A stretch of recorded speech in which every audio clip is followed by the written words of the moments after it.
Hi, myself Sufal Bajpayee.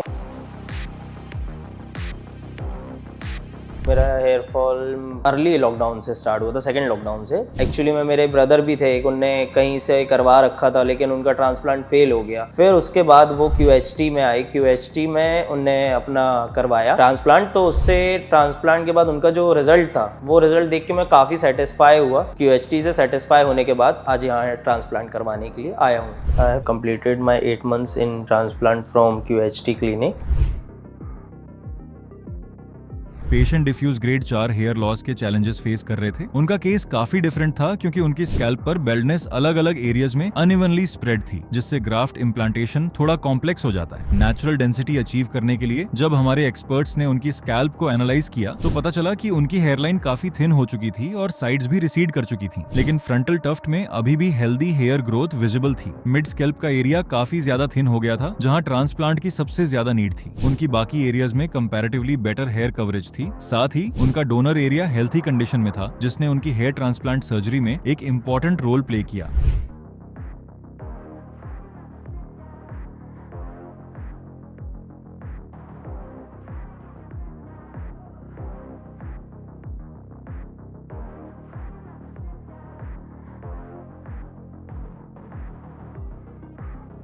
Scalp analysis, hairline design और slits creation के बाद सबसे इंपॉर्टेंट प्रोसेस स्टार्ट हुआ, जो है ग्राफ्ट इम्प्लांटेशन। इस स्टेज पर हमारे एक्सपर्ट्स ने पेशेंट की हेयरलाइन डिजाइन को ध्यान में रखते हुए काम किया। हेयरलाइन एरिया में नेचुरल लुक मेंटेन करने के लिए सिंगल और थिन हेयर फॉलिकल्स इम्प्लांट किए गए, जबकि फ्रंटल एरिया में डेंसिटी ऐड करने के लिए डबल और ट्रिपल हेयर फॉलिकल्स यूज किए गए। आगे बढ़ते हुए पेशेंट के क्राउन के पास काफी थिनिंग हो चुकी थी। इस एरिया को इफेक्टिवली कवर करने के लिए वहां भी डबल और ट्रिपल हेयर फॉलिकल्स इम्प्लांट किए गए, ताकि ओवरऑल डेंसिटी बैलेंस्ड और नेचुरल लगे। इस पूरे केस में टोटल 4000 ग्राफ्ट्स इम्प्लांट किए गए, जो पेशेंट के डोनर जोन से केयरफुली एक्सट्रैक्ट किए गए थे।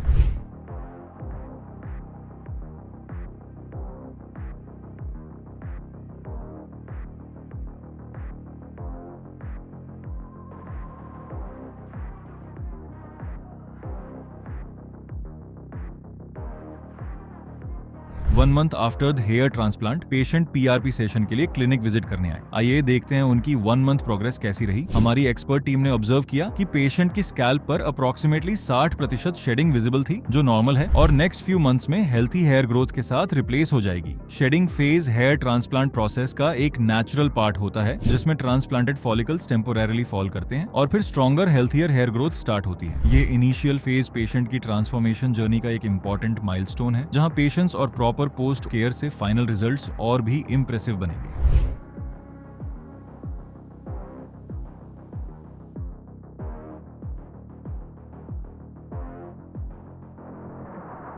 Hi, myself Sufal Bajpayee. I have completed my 8 months in transplant from QHT clinic. जब मुझे हेयर फॉल हो रहा था तो काफ़ी ज़्यादा हेयर फॉल हो चुका था, तो मेरा कॉन्फिडेंस ऐसा था कि बहुत ज़्यादा जा चुका था और मुझे बहुत ही फील होता था कि यार ये मेरे साथ क्या हो रहा है। मतलब मेरे एज के मेरे फ्रेंड्स वगैरह होते थे, वो उनके हेयर्स बहुत अच्छे रहते थे और वो जैसा चाहे वैसा फोटोज़ वगैरह भी क्लिक करवाते थे, तो उनको देख के मुझे बहुत अजीब फील होता था। मैं अपने बाल छुपाता रहता था, बाल्डनेस छुपाता रहता था और जो भी मेरे स्पॉट्स खाली हो चुके थे उनको छुपाता था। फिर मैंने QHT के बारे में देखा इन माई इंस्टाग्राम, देन वहाँ से मेरे एक ब्रदर थे, उनने भी करवा रखा हुआ था, तो उनसे मैंने पूछा तो उनने मुझे काफ़ी अच्छे रिजल्ट्स बताए, तो जिससे मैं यहाँ पर QHT में विजिट कर पाया। विजिट करने के बाद जब मैंने यहाँ पर अपना ट्रांसप्लांट करवाया तो आज मेरा कॉन्फिडेंस और मेरा ट्रांसफॉर्मेशन मैं फील कर पा रहा हूँ कि हाँ, मैंने बहुत अच्छा ट्रांसफॉर्मेशन कर लिया है और अभी मेरे को 8 months हुए हैं और 8 months में इतना अच्छा रिजल्ट है कि मेरे से जो भी मिलता है तो वो शॉक हो जाता है, पूछता है ये कैसे हो गया, कैसे इतने अच्छे हेयर्स ग्रो हो गए। तो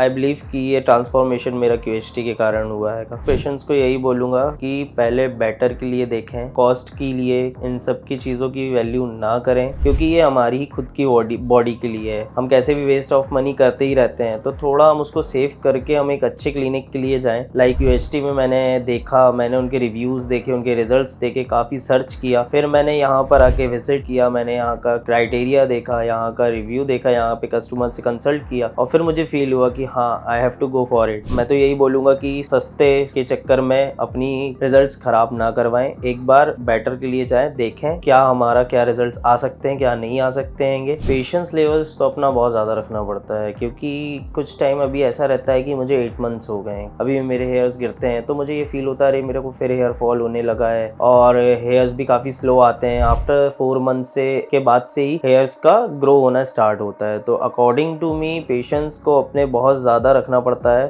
और आई थिंक सो कि यहाँ का जो कंसल्टेंसी और डॉक्टर्स हैं उनसे हम कोऑर्डिनेट करता रहते हैं, तो मुझे ये फील होता था कि हाँ मुझे कोई वरी करने वाली चीज़ है नहीं यहाँ पर। तो थोड़ा सा हमको खुद समझ के चलना पड़ता है, और हमको हमारे जब तक का डॉक्टर ने हमको टाइम दिया है हमें तब तक का वेट करना रहता है। तो इस चीज़ का पेशेंस लेवल तो हाई रखना ही पड़ेगा। इससे मेरी लाइफ में काफ़ी सारे चेंजेस आ गए हैं जब से मैंने अपना हेयर ट्रांसप्लांट करवाया हुआ है। मैंने काफ़ी सारे चेंजेस देखे अपनी लाइफ में। मतलब जब मेरा हेयर फॉल हो रहा था मैं बहुत परेशान रहता था, हमेशा बाल छुपाता रहता था, हमेशा बड़े बड़े यहाँ पीछे के बाल आगे के बाल ऐसे आगे हेयर स्टाइल सेट करता रहता था कि ताकि मेरी बाल्डनेस ना दिखे, मैं बाल ना दिखूं। मुझे मतलब बहुत ज़्यादा एज ग्रोइंग लगती थी, मेरी बहुत ज़्यादा एज लगती थी कि मैं बहुत ज़्यादा बड़ा हूँ। लेकिन जब से मैंने ये ट्रांसप्लांट करवाया तब से मुझे मेरी रिवर्स एजिंग भी फील होने लगी कि हाँ मैं वापस अपनी उसी एज पर आ चुका हूँ जो मैं हूँ एक्चुअली में। इस जर्नी में मेरे को काफ़ी ज़्यादा डाइट पे ध्यान रखना पड़ता है। काफ़ी टाइम मेरा जिम भी बंद रहा, जिम एक्चुअली बंद करना पड़ता है हमको क्योंकि प्रेशर नहीं फील होना चाहिए हेयर फॉलिकल्स को, वो डैमेज होते हैं उससे। अब लेकिन मुझे ऐसी कोई प्रॉब्लम फेस नहीं करनी पड़ रही है। अब मैं कुछ भी डाइट लेता हूँ कोई प्रॉब्लम नहीं होती, मैं बाहर आउटसाइड जो भी रहता है मैं खा लेता हूँ, कोई प्रॉब्लम नहीं जा रही है मुझे। और अब मैं अपनी फिटनेस पे भी वर्क करने लगा हूँ। उस टाइम पे बहुत डेंजरस तरीके से लिया जा रहा था मेरे ट्रांसप्लांट को। बोलना चाहिए कि सब मुझे डराते थे यार ये क्या करवा लिया है, कुछ भी हो जाएगा, कुछ भी दिक्कत होने लगेंगी तुमको। सपोज बोलने लगते थे कैंसर हो जाएगा, कहीं कुछ हो जाएगा। ऐसा कुछ भी नहीं होता है, ये हमारे डॉक्टर्स पे डिपेंड होता है, हमें डॉक्टर्स के कैसे कंसल्ट पे चलना है और डॉक्टर्स के कैसा मेडिकेशन लेना है। हम किसी भी डॉक्टर के पास जाएंगे और वो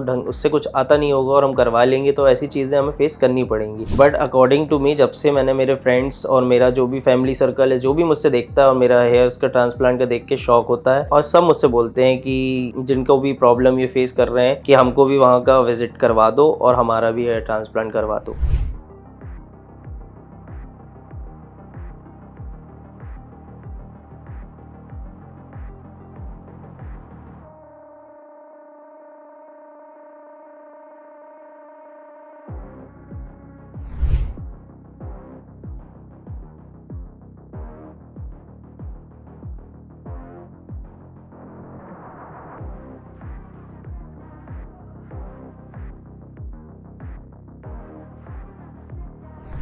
हेलो फ्रेंड्स, अगर आपने अभी तक हमारे चैनल को सब्सक्राइब नहीं किया है तो प्लीज इस वीडियो को लाइक कीजिए, शेयर कीजिए और हमारे चैनल को सब्सक्राइब कीजिए। और ध्यान रहे बेल आइकन दबाना ना भूलें, जिससे हमारे हर वीडियो का अपडेट आपको समय समय पर मिलता रहेगा।